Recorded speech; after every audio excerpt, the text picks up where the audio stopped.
En este pequeño video vamos a hablar de algunas de las características de las poblaciones biológicas. Recordemos que una población biológica es una unidad genética y evolutiva que está conformada por individuos de una misma especie que habitan en un lugar y tiempo determinado. Por ejemplo, tenemos una población de conejos. El tamaño de la población se refiere a la cantidad de individuos que conforman dicha población. Por ejemplo, nuestra población de conejos está conformada por 6 individuos. Ese sería el tamaño de la población. También tenemos la densidad de la población. Esta se refiere a la cantidad de individuos que se pueden encontrar en un espacio o área determinada.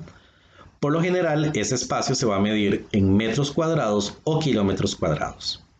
Por ejemplo, si decimos que la densidad de población es de 6 conejos por kilómetro cuadrado, significa que en cada kilómetro cuadrado del bosque o el hábitat vamos a encontrar un aproximado de 6 conejos.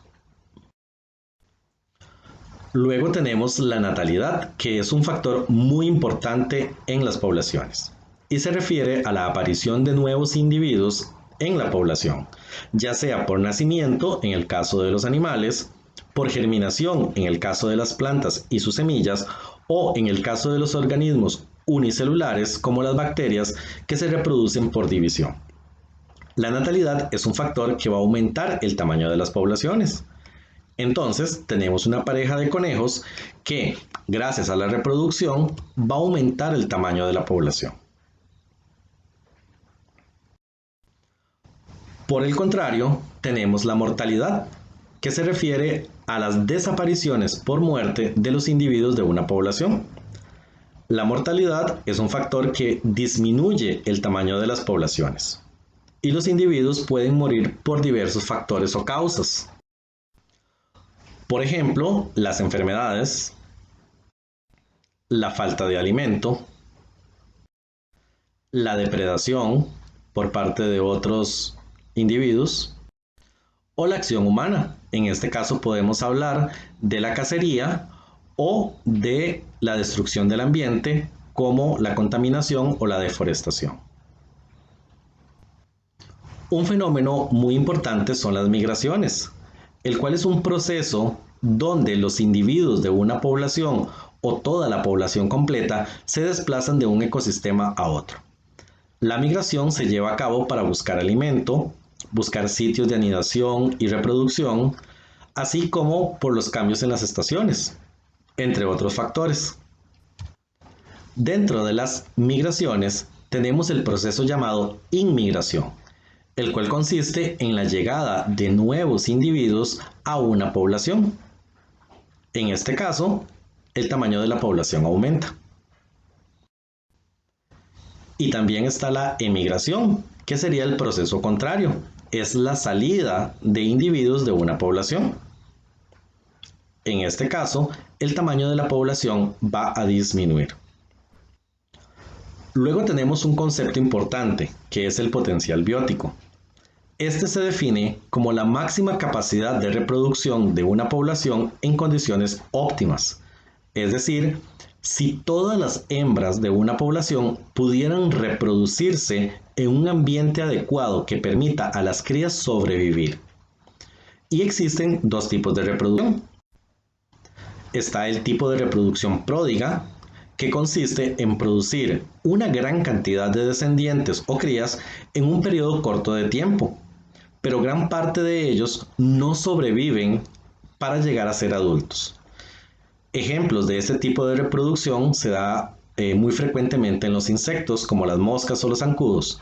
Por ejemplo, una mosca puede producir miles de huevos en una semana, pero la mayoría de esos huevecillos no van a llegar a ser adultos porque muchos van a ser el alimento de otros seres vivos. También tenemos el caso de los conejos, que tienen tipo de reproducción pródiga. Así, una pareja de conejos en un periodo corto de tiempo pueden producir una gran cantidad de descendencia.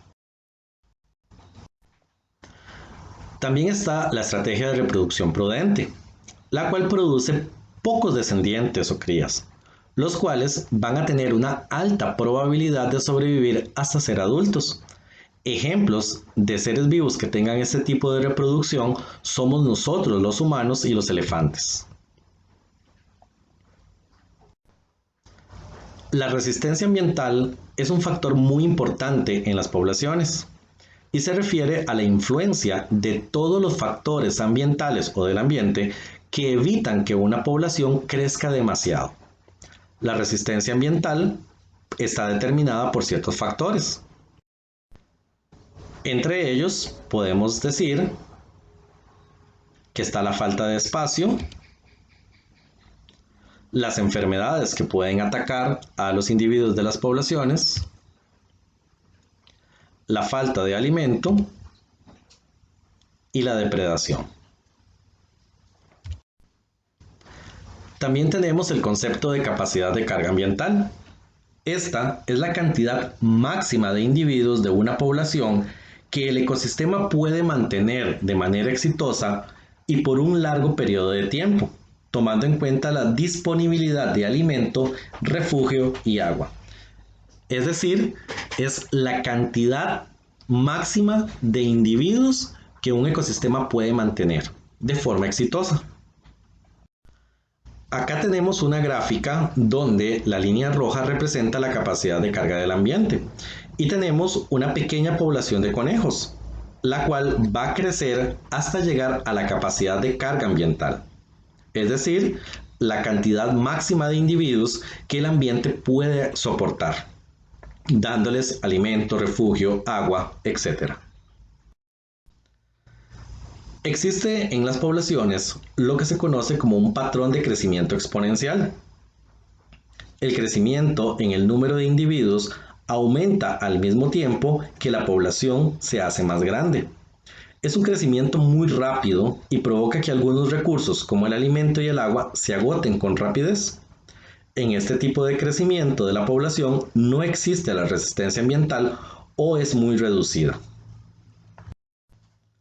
Por otro lado, tenemos el patrón de crecimiento logístico, el cual produce un crecimiento de la población más lento, sin agotar los recursos disponibles en un periodo largo de tiempo.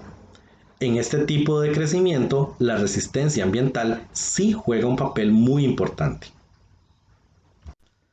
Regresando a la gráfica, nuevamente la línea roja representa la capacidad de carga del ambiente y tenemos una línea morada que representa el crecimiento exponencial.